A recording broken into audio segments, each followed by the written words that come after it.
When the battle begins, Dehya uses her elemental skill, forcing you to play Circle Impact. She deals fuck-all damage with standard ICD and mitigates damage, up to a limit for reasons only DEYEAH could know. When energy is full, Dehya locks herself into her burst animation for years, causing an even greater DPS loss than Zhongli's meatball.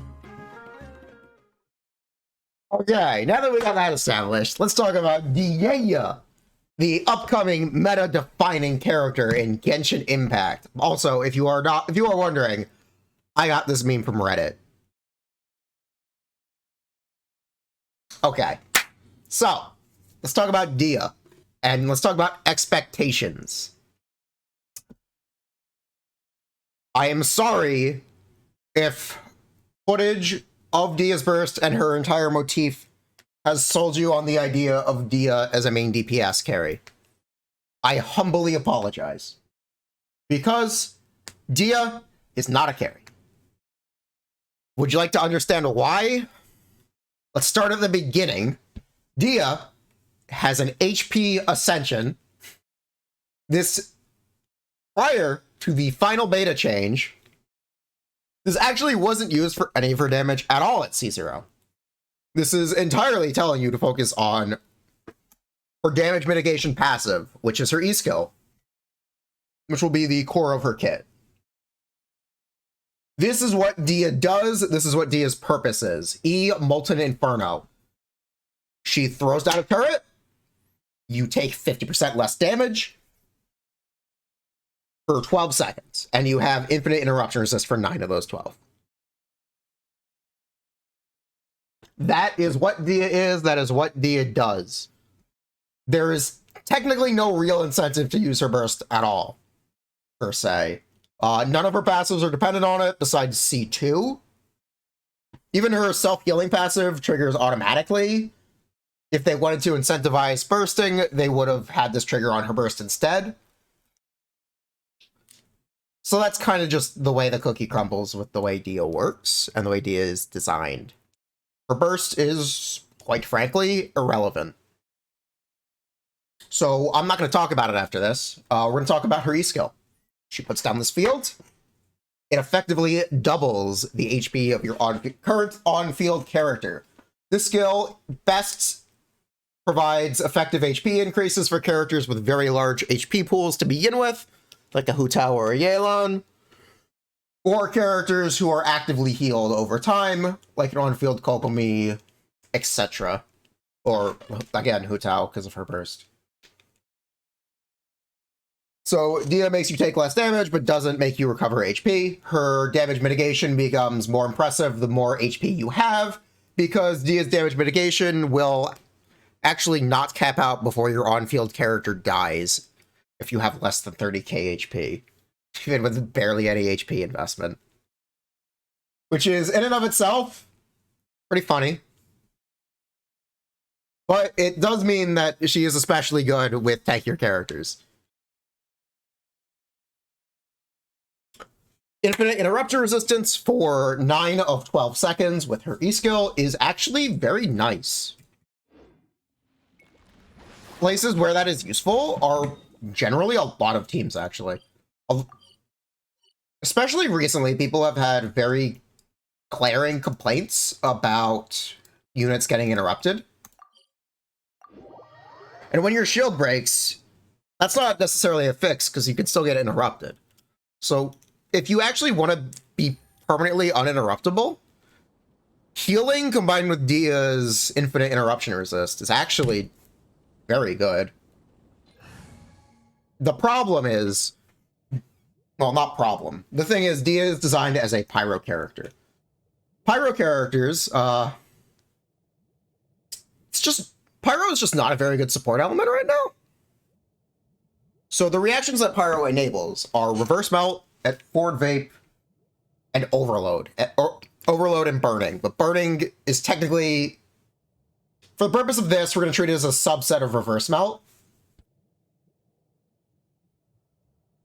So teams that I'm looking at using DEYEAH in, she can be used as a flex option in the double hydro teams. For Hu Tao, for example, the thing I will point out with this is technically Zhongli is better offensively, but hey, Dehya is a more than valid option. Something I'm actually looking at investigating is double cryo reverse melt with burning. I think this will actually hold up in the future as a quite good team, just not with these cryo characters.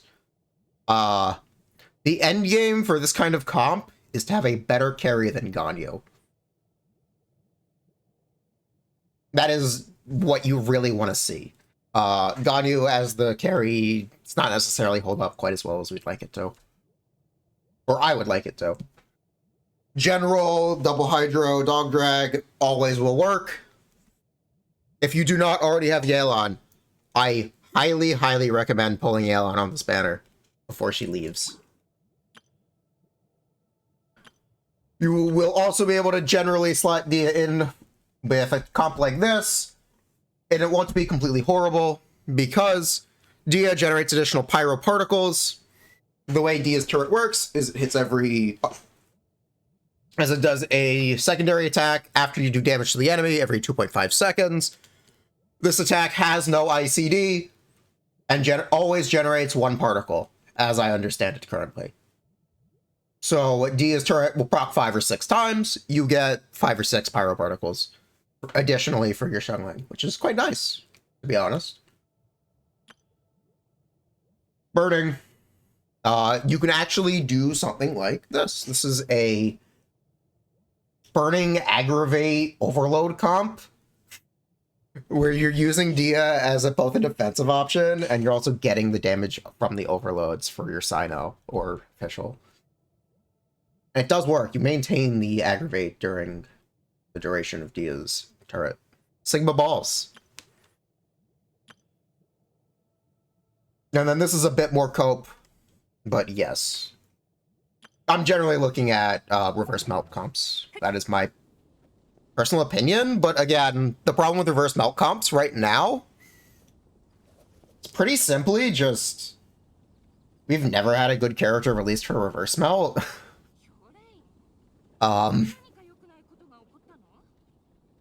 Just kind of straight up, there's not a very good reverse melt character.